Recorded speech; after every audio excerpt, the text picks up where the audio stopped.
नमस्कार दोस्तों, मैं डॉक्टर सतेंद्र तंवर। आज हम आपको एक इतनी महत्वपूर्ण बात बताना चाहते हैं कि आजकल आप देखते हैं किसी को भी कहीं पर भी कार्डियक अरेस्ट आ जाता है। लोग इसको समझ ही नहीं पा रहे हैं कि कार्डियक अरेस्ट क्या है, हार्ट अटैक क्या है। हार्ट अटैक में क्या होता है, आदमी को छाती में दर्द होता है, पसीना आता है, घबराहट होती है और आप उसको डॉक्टर के पास ले जाते हो। आपके पास समय होता है आधे घंटे का, आधे घंटे से लेके 90 मिनट तक का। कितना समय होता है? 30 मिनट से लेके 90 मिनट तक का आपका समय होता है। आप नज़दीकी किसी हॉस्पिटल में पहुंच सकते हैं या फिर क्लिनिक में पहुंच सकते हैं जहां पे आपको सॉर्बिट्रेट, डिस्प्रिन ये गोली मिल जाती है, जिसको हम बोलते हैं हार्ट अटैक, जिसमें आदमी चल रहा है, फिर रहा है, काम कर रहा है, अपनी तकलीफ को बता पा रहा है कि मेरी छाती में दर्द है, पसीना आ रहा है, घबराहट हो रही है। लेकिन आजकल जो आप देख रहे हो, नाचते नाचते या डांस करते वक्त लेडीज़ या जेंट्स एकदम से गिर गया, खाना खाते वक्त एकदम से बेहोश हो गया, या फिर कहीं पे काम कर रहा था, ट्रेडमिल पे दौड़ रहा था, एक्सरसाइज कर रहा था, एकदम से बेहोश हो गया, तो वो क्या है? वो हार्ट अटैक नहीं है। लोग उसको क्या समझ रहे हैं? हार्ट अटैक है। हार्ट अटैक से भी ज़्यादा डेंजरस एक चीज़ है जिसको हम बोलते हैं कार्डियक अरेस्ट। क्या बोलते हैं? Cardiac arrest. उसमें क्या होता है, आदमी एकदम से बेहोश हो जाता है। जैसे ये आदमी है, एकदम से क्या हो गया, एकदम से ही ये बेहोश हो जाएगा। क्या हो जाएगा? बेहोश हो जाएगा। तो इसको हम क्या बोलेंगे? Cardiac arrest. इस कंडीशन में आपके पास जो समय है वो सिर्फ 3 से 5 मिनट का। कितना समय है? 3 से 5 मिनट। 3 से 5 मिनट का समय है और 3 से 5 मिनट में आप दुनिया के किसी भी डॉक्टर के पास नहीं पहुंच सकते। ये आपको समझना पड़ेगा। 3 से 5 मिनट में या 10 मिनट के अंदर आप दुनिया के किसी डॉक्टर के पास नहीं पहुंच सकते। चाहे आप एम्स के पास हैं, मेदांता के पास हैं, पीजीआई चंडीगढ़ के पास है, कहीं भी हैं, आपको 10 मिनट लगता ही है। और 10 मिनट के अंदर जो हमारा ब्रेन है वो काम करना क्या हो जाता है?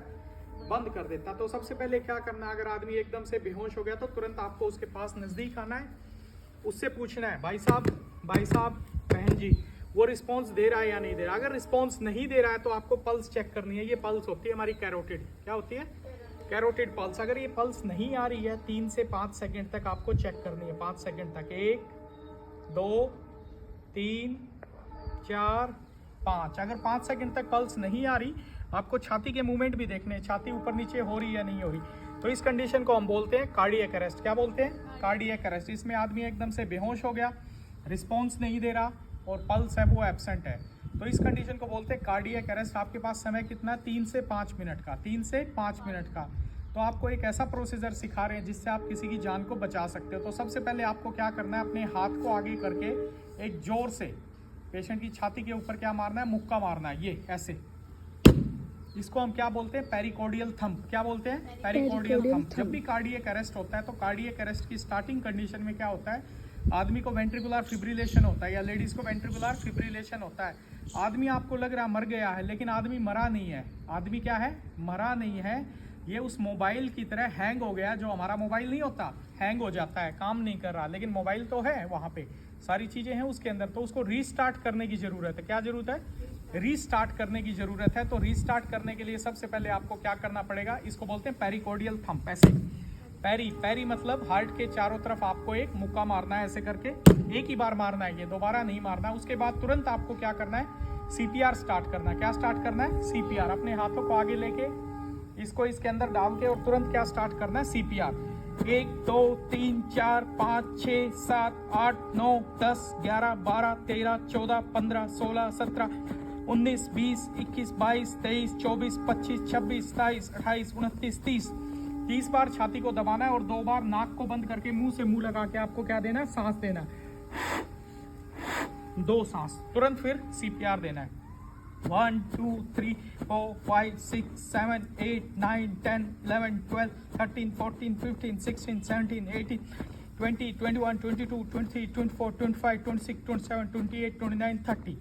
तो ये आपको करते रहना है जब तक कि आदमी में होश ना आ जाए। या फिर आपके पास एम्बुलेंस आ गई है, गाड़ी की सुविधा है, तो गाड़ी में आप शिफ्ट करिए। ये CPR करते हुए हॉस्पिटल जाइए। आप उसको अकेला मत छोड़िए, बस ट्रांसपोर्ट मत करिए। CPR करते हुए कहाँ जाइए? नज़दीकी हॉस्पिटल में जाइए। अब एक और मशीन है जो जिसके बारे में मैं आपको बताने जा रहा हूँ। इस मशीन का नाम है AED। क्या है? AED, automated external defibrillator. तो इसमें आपको क्या करना है, इसमें एक ग्रीन बटन है, वो ग्रीन बटन को ऑन करना है। ग्रीन बटन को हमने क्या किया? ऑन किया। अब ये machine, Apply pads to patient's bare chest. अब ये पेशेंट बोल रही है Plug in पेशेंट की pads छाती पे connector चेस्ट लगाइए, next to flashing light. एक यहाँ पे और एक यहाँ पे ऐसे लगानी। तो हमने यहाँ पे लगा दी, एक यहाँ लगा दी। उसके बाद ये प्लग है, ये प्लग इसमें डालना है, Connector. प्लग लगा दिया इसमें। Analyzing heart rhythm. अब ये बताएगी कि मरीज को झटके की Do जरूरत not है या touch नहीं, the patient. झटके की जरूरत है या नहीं, तब तक आप सीपीआर कर सकते हैं। तो मैं इसमें सीपीआर Shock कर सकता हूँ। advised. अब ये बोल रही है झटके की जरूरत है, ये चार्ज हो रही है मशीन। तो अब क्या होगा, Stay clear of the patient. Patient से आपको दूर रहना है।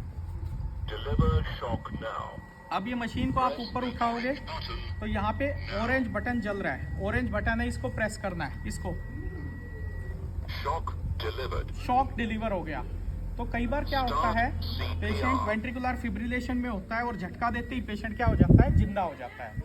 ये कार्डियक अरेस्ट है, कार्डियक हार्ट अटैक नहीं है। कार्डियक अरेस्ट में आपके पास गोल्डन टाइम 3 से 5 मिनट का है। इस दौरान आप दुनिया के किसी भी हॉस्पिटल में नहीं पहुंच सकते। आपको जो करना है वो क्या करना है, दोबारा से मैं एक बार फिर बताऊंगा। इमीडिएटली चेक करना है वो होश में है या नहीं है, रिस्पॉन्स, पल्स चेक करनी है, छाती को देखना। अगर ये तीनों चीजें नहीं है तो एक दीजिए पेरिकॉर्डियल थंब। उसके बाद क्या स्टार्ट करिए, सीपीआर। 30 बार छाती को दबाना है, 2 बार सांस देना है। ये मशीन आजकल आपको अपने लिए रखनी है। आप 1 लाख रुपए का, 2 लाख रुपए का मोबाइल आपके साथ रखते हो, उसका कोई फायदा नहीं, इस मशीन का फायदा है। मशीन आप अपने साथ रखिए, आप अपने आसपास, आस पड़ोस में किसी की भी जान को बचा सकते हो। इस मशीन का नाम है AED। क्या है? Automatic external defibrillator. अगर आपके पास नज़दीकी हॉस्पिटल है या एम्बुलेंस आ गई है, गाड़ी है, तो CPR करते हुए हॉस्पिटल लेके जाइए। इस जानकारी को ज़्यादा से ज़्यादा लोगों तक साझा कीजिए ताकि ज़्यादा लोगों को ये जानकारी मिले और ज़्यादा हम लोगों की जान को बचा सके। So thank you very much. Keep spreading this information to the maximum number of people so that more number of lives can be saved by doing this procedure. Thank you very much.